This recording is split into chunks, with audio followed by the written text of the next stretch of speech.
थांबा बाबा, ठेवतो. सांभाळून सांभाळून. हा, हा. बाबा, तुमच्या संग कोणी आलंय का नाही? हाय की कोण हो?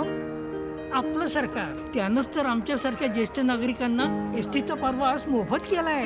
पण बाबा, दुसरं कोणी आलं आणि ही योजना बंद पडली तर? म्हणून तर भाजप महायुतीलाच पुण्यांना निवडून यायला पाहिजे. भाजप महायुती आहे तरच आमच्यासाठी प्रवास मोफत आहे. आमदार वैभव नाईक निष्क्रिय आमदार आहेत. शिंदेंकडे रोज हजेरी लावणारा कसा काय निष्ठावान, असा सवाल खासदार नारायण राणेंनी उपस्थित केलाय. शिंदेंना मीच बोललो होतो याला घ्यायचं नाही, असा गौप्यस्फोट देखील त्यांनी केलाय. लोकप्रतिनिधी असून वृत्तपत्र आणि टीव्ही पाहत नाही असं मला वाटतं.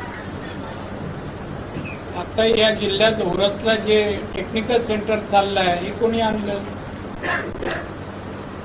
आता दोडामार्गला आयुषमधून जे आता हॉस्पिटल आणि होणार आहे कोणी आणलं?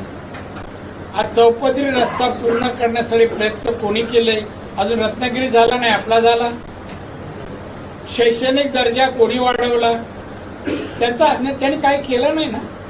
उदाहरण सांगतो, आज मी आलो एसटी स्टँड म्हणून काही माणसं महिला आल्या, मला म्हणतात दादा एसटी स्टँडवर मालवणच्या टॉयलेट नाहीये, किती महिने झाले बंद आहे. हे कोणाचं काम? मालवण मधलं नाट्यगृह बंद आहे, हे कोणाचं काम?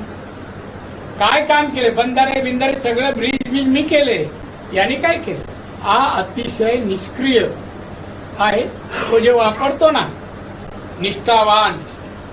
मी स्वतः पाहिलं एकनाथ शिंदेकडे, मला प्रवेश द्या, मी मला घ्यायचा नाही म्हणून तो त्याचं हे झालंय.